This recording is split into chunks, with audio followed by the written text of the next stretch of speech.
প্রবাসের জীবনটা কত কষ্টের রে ভাই, একমাত্র প্রবাসীরাই জানে গো। গতকালকেও মাগুরার এক প্রবাসী দুবাইতে থাকে, ওই ছেলেটা আমারে ফোন দিয়া কান দেয়ার বলে, হুজুর আমাদের রুমমেট যারা আছে আমরা সবাই আপনার বয়ান শুনে চোখের পানি জড়াইছি। হুজুর এই প্রবাসের জীবনটা এত কষ্টের, আমার পরিবাররা বুঝতে চায় না। হুজুর একটু দোয়া কইরেন। যুবক রে,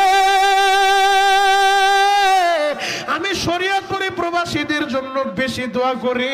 কেন দোয়া করি জানো? এদের কষ্ট আমি আমার চোখে দেখে আসছি রে ভাই।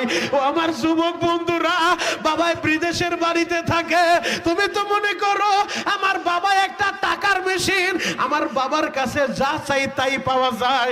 পর্দার আমার বোনদেরকে বলবো, আমার মায়েদেরকে বলবো, যাদের স্বামী প্রবাসে থাকে ওই স্বামীর টাকার জন্য প্রেসার দিয়েন না, দিয়েন না। ও আমার যুবক ভাইরা, তোমার বাবারে টাকার লাইগা প্রেসার দিও না। ওই প্রবাসী বাবা কত কষ্ট করে জানো নি?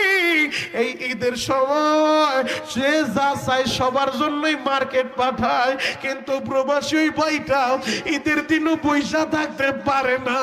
ঈদের দিন অনেক প্রবাসী ডিউটি করে, ঈদের দিনও অনেক প্রবাসী সারাদিন কাজ করে রে ভাই। এমনও সৌদি প্রবাসী আমি দেখে আছি, 2 মাস আগেও তো আমি মক্কা মদিনা থেকে আসলাম রে ভাই। আহারে, ওই মক্কা মদিনায় হেরেমে গেলে দেখা যায় কত প্রবাসী ভাইরা ঠিক মতো আকামা পায় নাই, কাগজ পায় নাই, এখন ঠিক মতো কাজও করতে পারে না। একটা পোশাক দিয়া বছরকে একটা পোশাক দিয়া সপ্তাহকে সপ্তাহ পার কইরা দেয়, খাবারও পায় না রে ভাই। হেরেমের ভিতরে পইরা থাকে আর চোখের পানি জড়ায়। মালিক রে, ঋণের বোঝা মাথায় নিয়ে এই বিদেশের বাড়ি পাড়ি জমাইছি।